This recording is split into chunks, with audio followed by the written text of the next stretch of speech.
Martian Man TV, how everybody doing today on this great Saturday? I believe today is April the 5th or April the 6th. Y'all, I got to give y'all this BMF Season 3, Episode 6 review, recap, overlay, overview.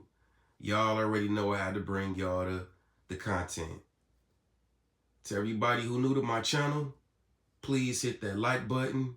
Please, y'all, hit that like button. We need to push these videos, my swagger, my aura, my energy into the YouTube algorithm. So please hit the subscribe button and please hit them like buttons. I said please. Much love to everybody, many blessings.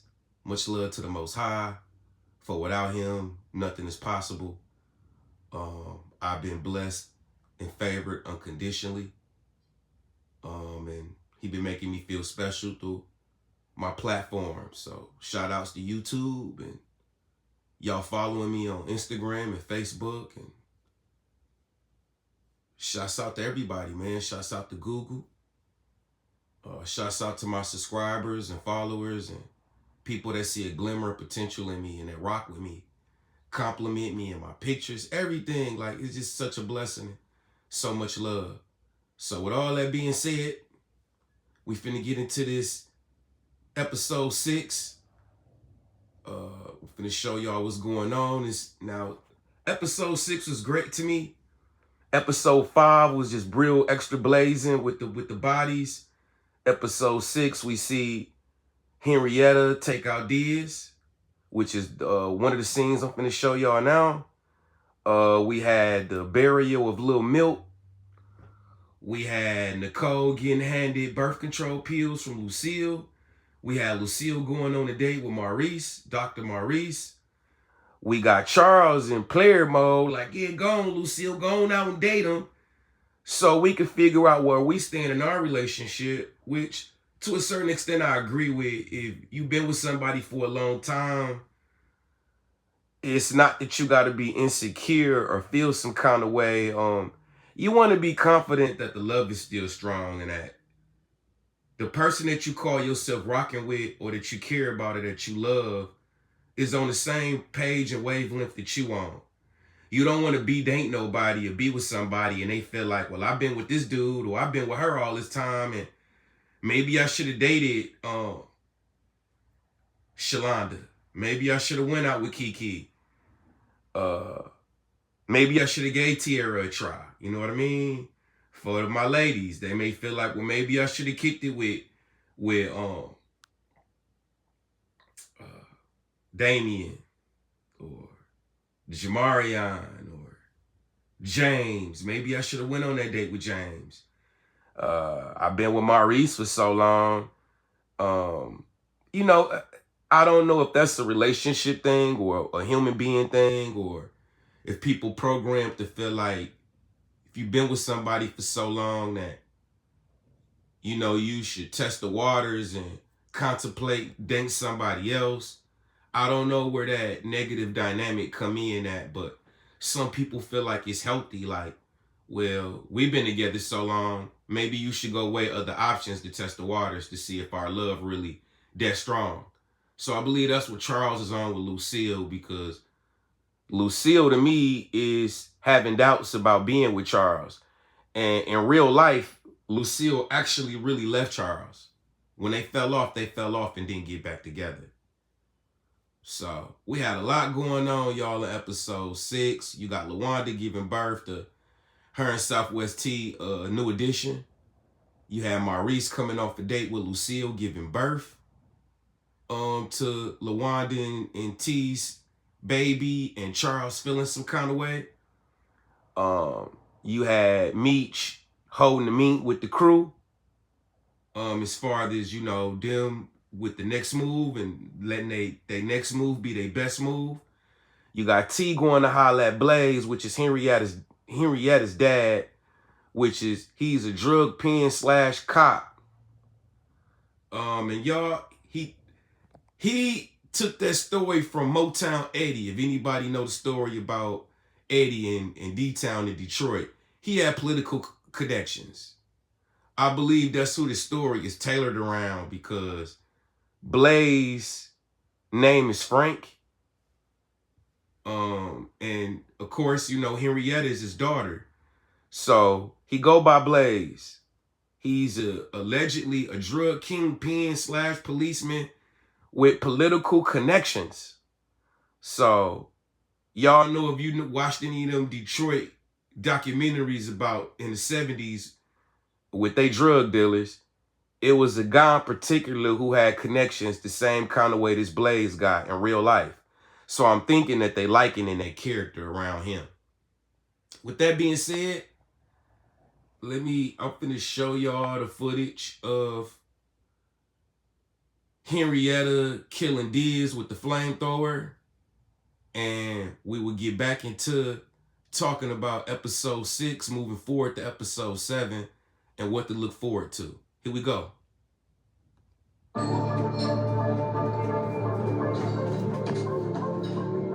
got another crew on board, but we gotta tread lightly. Man, that's your move.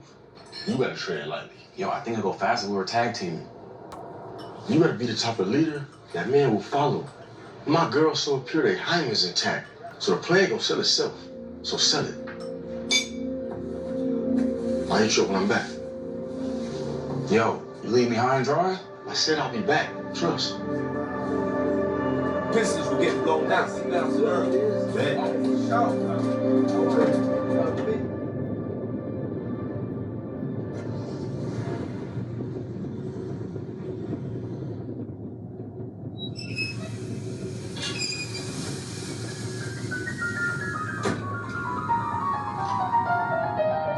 Dizz.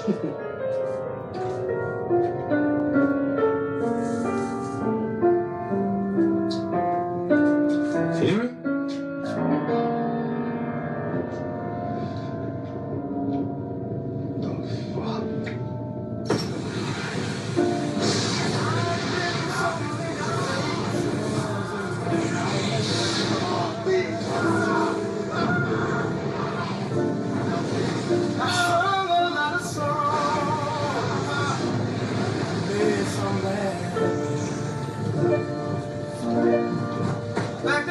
Ashes to ashes, and Dizz to dust.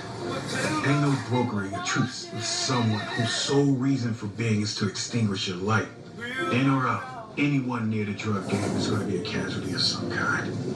As you watch your attempts at peace and prosperity go up in Sell it. I'll hit you up when I'm back.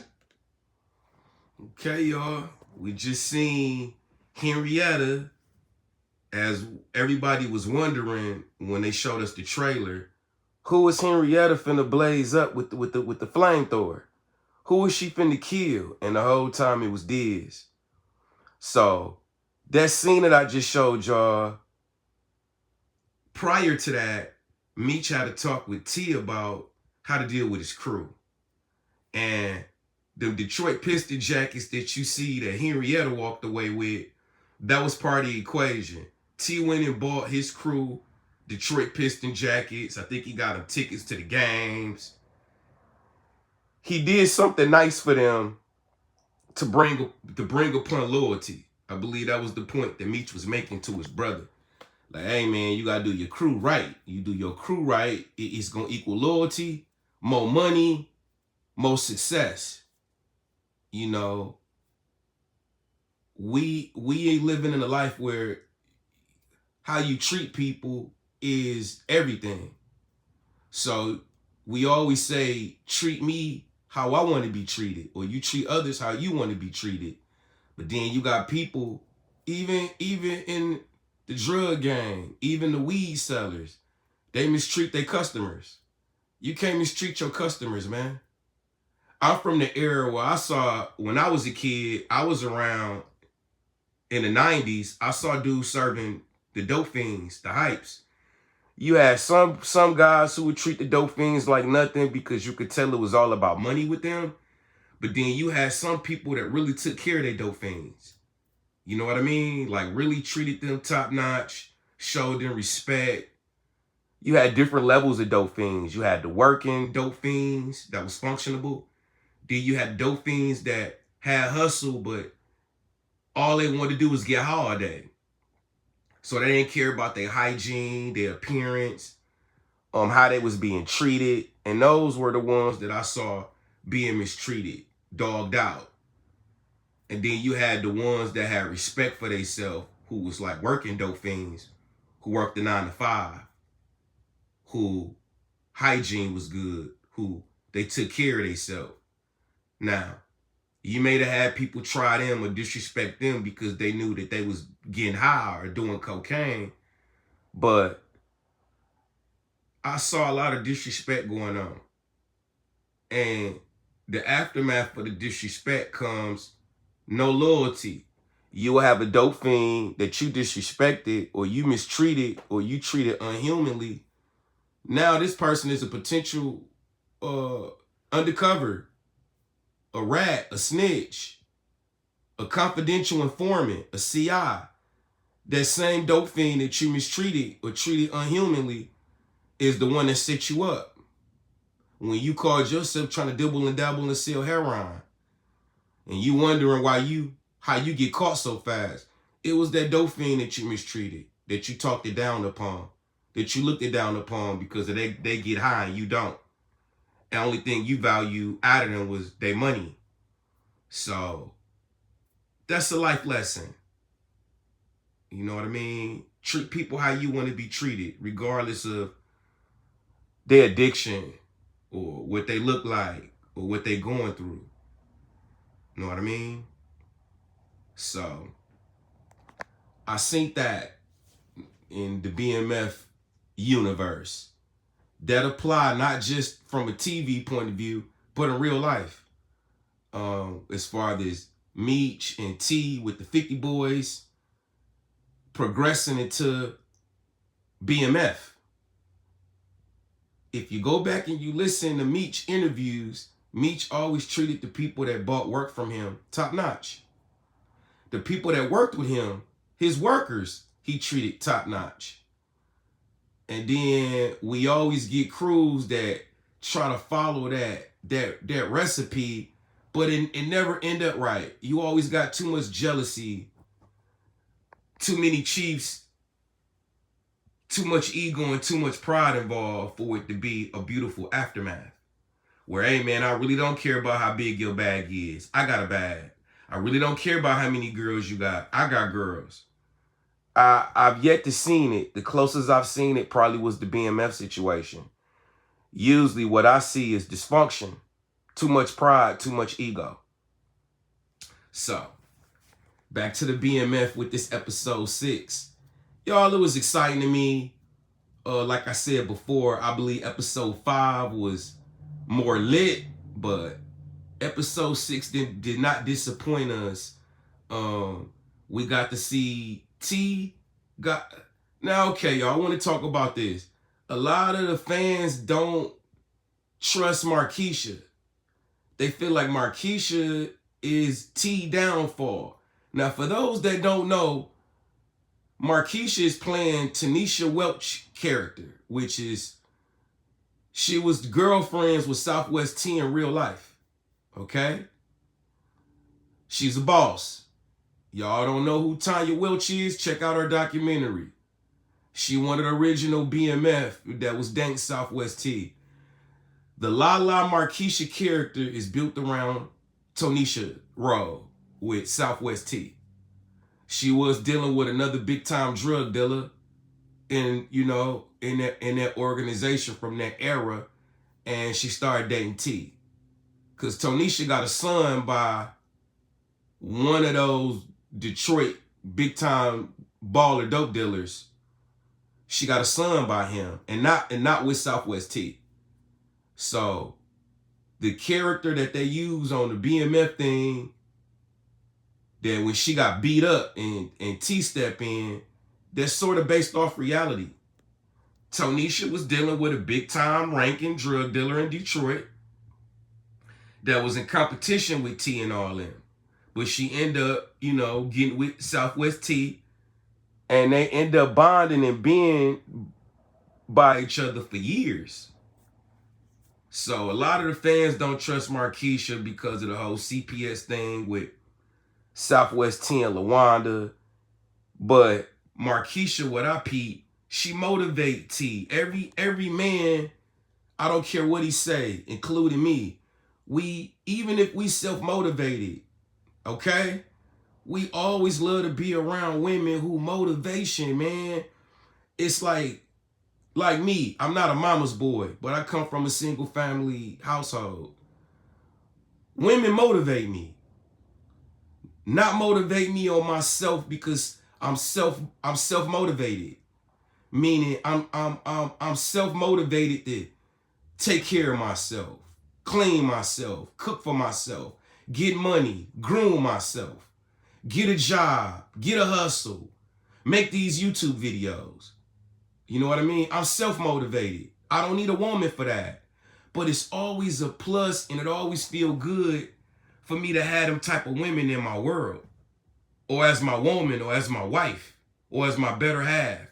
They be like, you know what? It always feel good to have that woman that I can not necessarily confide in, but have a mutual respect for, and that I can have a little leeway to tell her a little bit about myself.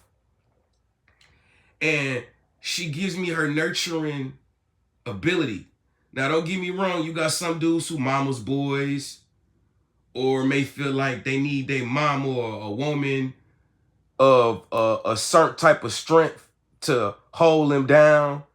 I'm not saying that's what all of us guys need or that we admire or like in a woman, but I like Markeisha Rowe. Like, she motivate T. That's why T so crazy about her. It ain't that she older or she a vet. She motivates T.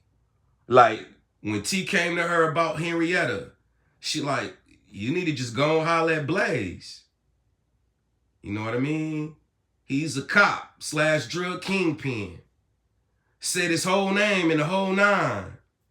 Like, yeah, you need to just go over her head and go holler at him, which was some of the best advice T could have got. That if you think about, he didn't get that advice from Meech. He didn't get that advice from no other male around in their crew. He got it from a female.